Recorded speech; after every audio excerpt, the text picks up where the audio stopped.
One of the first things people notice about a Daimler Chrysler Motors vehicle is the high-quality finish that covers its body panels. Unfortunately, minor physical damage and environmental contamination to a vehicle's finish is practically inevitable during a typical ownership cycle. And customers often look to the service department of dealerships like yours to correct the condition as quickly and easily as possible. Welcome to another MasterTech. In this month's program, you'll see how to repair damage to a vehicle's finish using non-destructive procedures. That is, those repairs that do not involve refinishing. Many types of minor finish conditions can be repaired by dealership prep technicians and detailers using non-destructive methods. And the information in this program should also prove useful to service writers and advisors when assessing finish concerns. You'll see the steps necessary to determine when and how finish damage can be repaired without being refinished. First, we'll look at an overview of the paint systems currently being used on Daimler Chrysler Motors vehicles. Then we'll cover the different types of paint damage, contamination, and imperfections you should be familiar with. After that, you'll see how to perform a visual inspection of the vehicle's finish, and how to repair minor problems by using cleaning and polishing procedures that do not remove the clear coat. You'll also see how to perform a proper physical inspection to determine the severity of damage to vehicle finishes. And we'll wrap things up by showing you how to perform cutting repairs that remove no more than 1/2 of a mil of clear coat. You can use these non-destructive paint repair methods to turn a finish that looks like this into one that looks like this, without refinishing, which will no doubt satisfy even the fussiest of customers.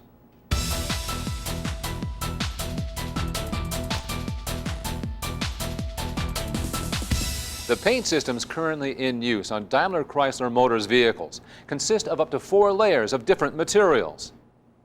The thickness of each of these layers is measured in mils, where 1 mil equals 1/1000th of an inch. You can get a good idea of the thickness of 1 mil by looking at the 1/1000th blade on a feeler gauge, which is pretty thin. Another way to picture it is to look at a dollar bill, which is about 1 mil thick. The total finish thickness ranges from approximately 4 to 7 mils, including all undercoats. This figure varies by model and the paint process used by the different assembly plants. Let's take a look at each of the layers that make up a vehicle's finish. The first layer that goes on over the sheet metal is the electrodeposition primer, or E-coat. The E-coat is applied by submerging the vehicle body in a tank of primer, which ensures complete coverage. Electric current then bonds the primer to the body.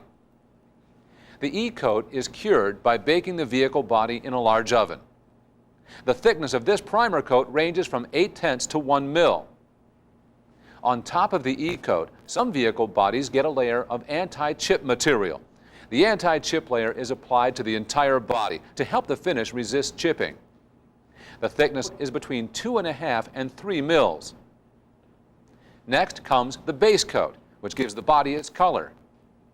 The base coat, or color coat, is built up in 2 or 3 layers, using either solvents or water as a carrier. The total thickness can vary from 0.6 to 1 mil, depending on the paint process used.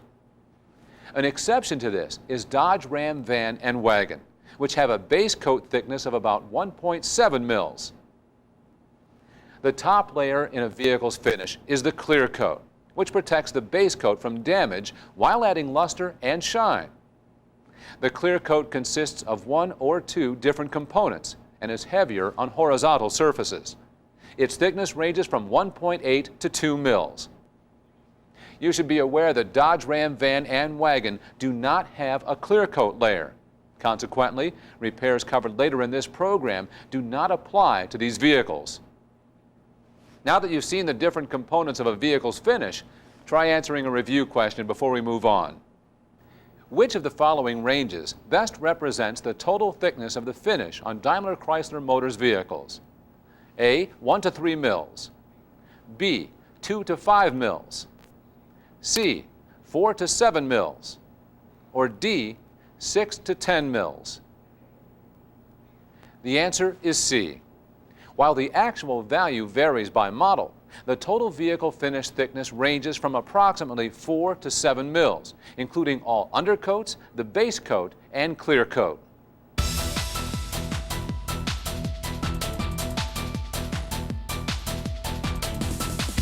You saw in the last segment that the top layer in a vehicle's finish is the clear coat. We'll be focusing on this layer because non-destructive paint repair techniques deal only with the clear coat. The repair procedures you'll see later include washing, polishing, using solvents, and other techniques that remove slight amounts of clear coat to achieve a satisfactory repair. It's important to keep in mind that these minor paint repairs do not involve refinishing or repainting, and that any paint repair that removes more than half a mil of clear coat is considered a job for the paint shop.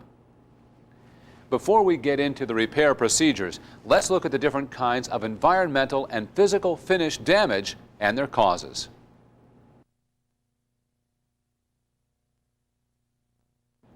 Finish contamination that results from acid rain appears as round, uniform spots that can vary in size from very small to about 3/4 of an inch. Alkaline spotting looks like irregular water spots with a dull finish.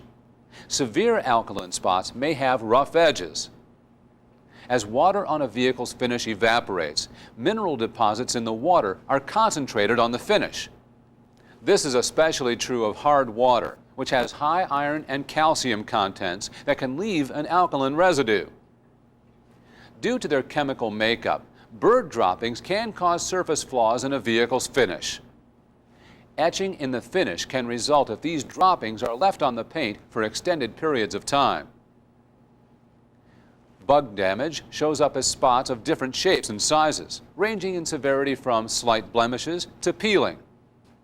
Insect damage occurs when sunlight dries the organic matter and concentrates acids and alkali. Bugs that aren't cleaned off can etch a vehicle's finish, and peeling can result when they're eventually removed. Small droplet-type imperfections may be a sign of fuel spots, which are caused when the residue from diesel and jet engine exhaust and other high particulate emissions is left in contact with the finish.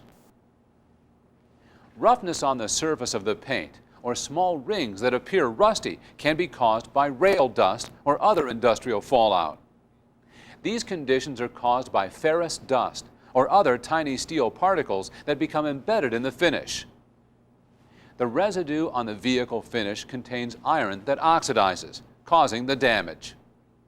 Rail dust damage is often found on vehicles that are transported by rail car, or on vehicles that are left in close proximity to rail yards or industrial sites, such as foundries or forging shops. This type of finish problem is more visible on light-colored vehicles and is also readily apparent to the touch. Tree sap is another environmental hazard to a vehicle's finish. It is identified as spots of different shapes and sizes and a sticky consistency. If not removed, tree sap can bond to the finish, causing deeper damage later on. That's a look at some of the types of environmental conditions you're likely to encounter and remedy using non-destructive techniques. Keep in mind, however, that regular washing and waxing helps to prevent finish damage before it starts. In addition to the environmental types of finish contamination you just saw, there are some physical causes of paint damage you need to be aware of.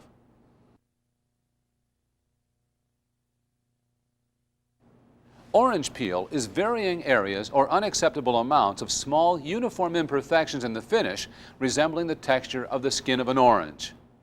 Orange peel results from problems during finish application or from the finish drying too quickly. Paint overspray, which is minute paint droplets that settle on the vehicle's finish, leaves a rough, dull texture as its telltale sign.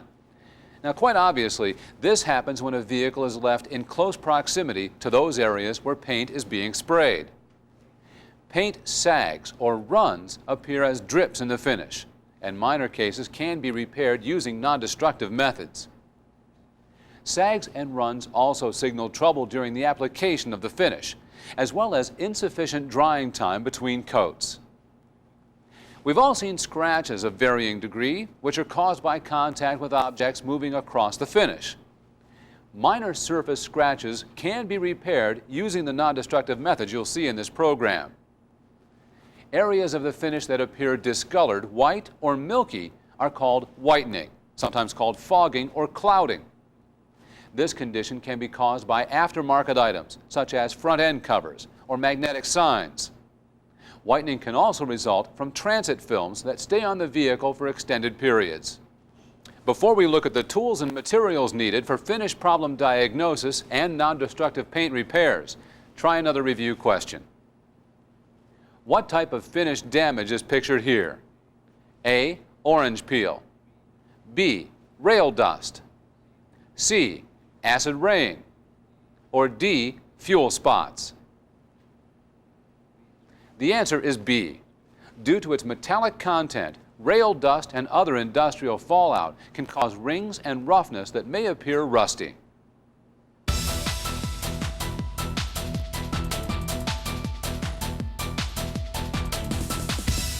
Assessing damage to vehicle finishes generally involves determining the cause of the condition and if it is repairable using non-destructive methods or if refinishing is required.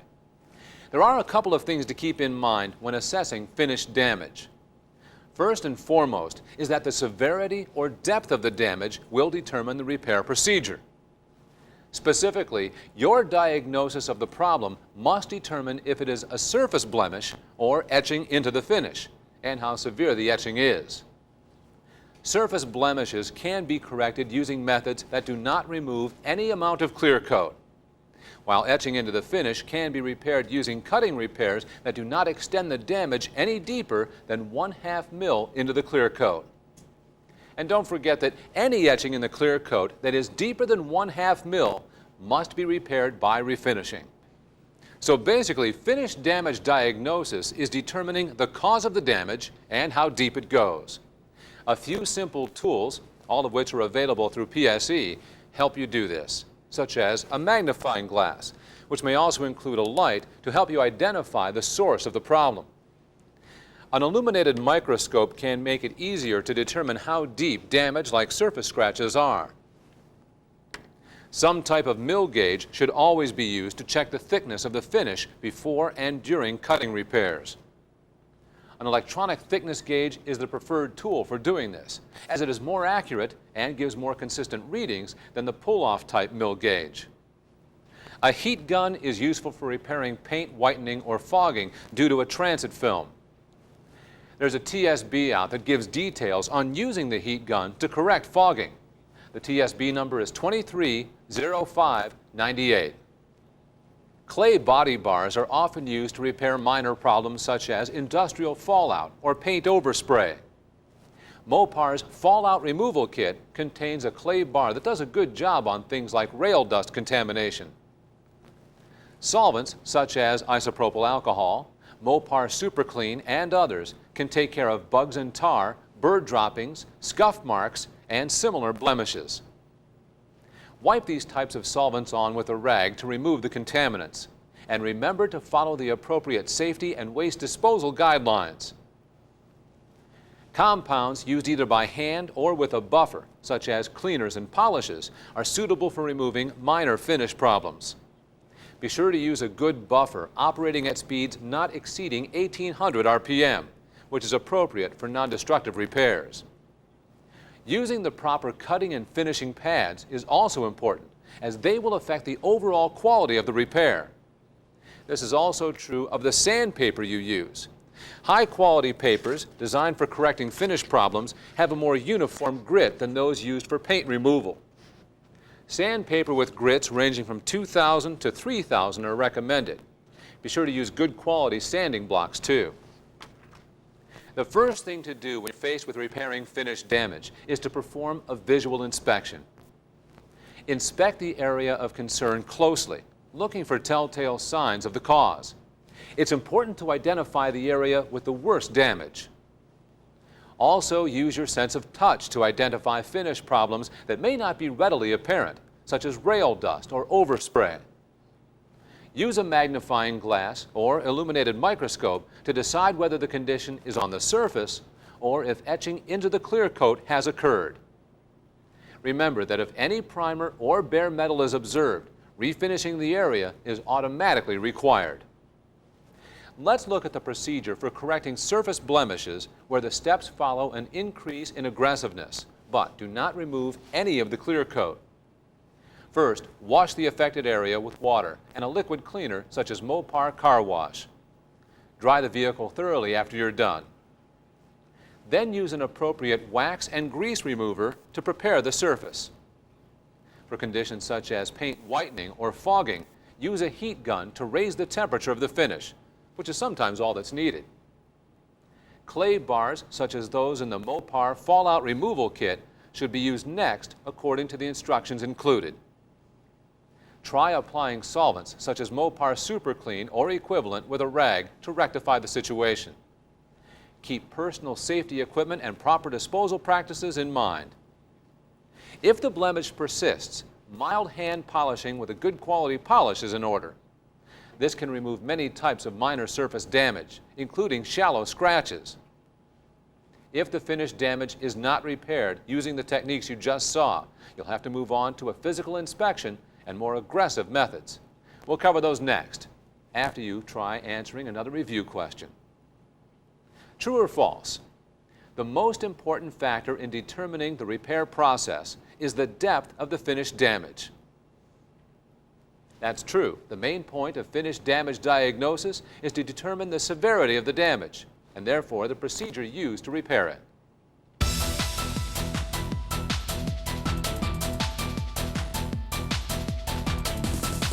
If finish damage is still present after you've tried the steps that do not remove any clear coat, or if you observed etching during your visual inspection, a proper physical inspection is the next course of action. Your physical inspection will determine the overall finish thickness, which you use to monitor how much finish you remove during your repair, and will ultimately dictate whether the problem is corrected by repairing or refinishing. Use a mill gauge to check the depth of the finish adjacent to the damaged area, and write this value down. You'll be referring back to this number during the cutting repair. Like the surface blemish procedure, cutting repairs follow a progression from least to most aggressive. If you haven't done so, follow the washing and hand polishing steps you saw earlier. Then use a rotary buffer, not exceeding 1800 RPM, and a finishing pad with swirl-free polish on the affected area. If the problem is still there, move on with the process. Between each step, check the finish thickness in the repair area with the mill gauge, and compare this value to your original reading to monitor the amount of clear coat being removed. Next, buff the problem area with a soft cutting pad and dual action cleaner polish, and check the finish thickness again. If the condition still exists, follow that step with a new soft cutting pad and compound power cleaner, and check the thickness. If more than 1/2 mil of clear coat has been removed, the area must be refinished. If the problem has not been corrected and you still have enough clear coat to work with, some finesse sanding is in order. This is also appropriate for things like minor orange peel and sags in the finish. Wet sand the area using the sanding block and 3000 grit sandpaper with a soap solution until the damage is removed from the finish, checking the finish thickness periodically. If more than 1/2 mil of clear coat has been removed, the area needs to be refinished. When the sanding is complete, buff with pads and compounds in the reverse order as earlier, starting with compound power cleaner and soft cutting pad, moving on to dual action cleaner polish with a new soft cutting pad, and then to a finishing pad and swirl-free polish. Remove the final residue by hand with a clean rag. Finish up with a polish and sealer to even out the area and restore the luster of the finish. The procedures we just covered should be enough to repair most of the minor finish damage you're likely to see. Keep the 1/2 mil rule in mind and you'll be all set. Now give the last review question a try.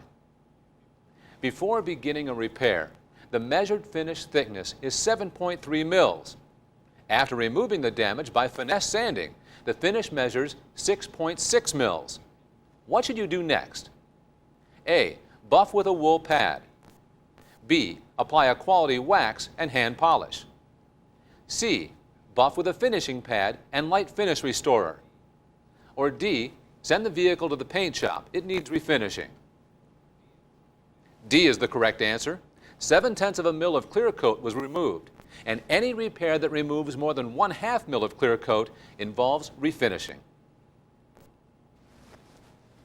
It's a good idea to remind your customers that many types of minor finish damage can be prevented by taking some proactive measures. Regular washing goes a long way to reducing the risk of environmental finish contamination. And a good wax applied periodically helps protect the finish by preventing contaminants from adhering. Well, that wraps up this month's look at non-destructive paint repair. On next month's MasterTech, we'll be covering electrical troubleshooting with the MDS2. We'll see you then.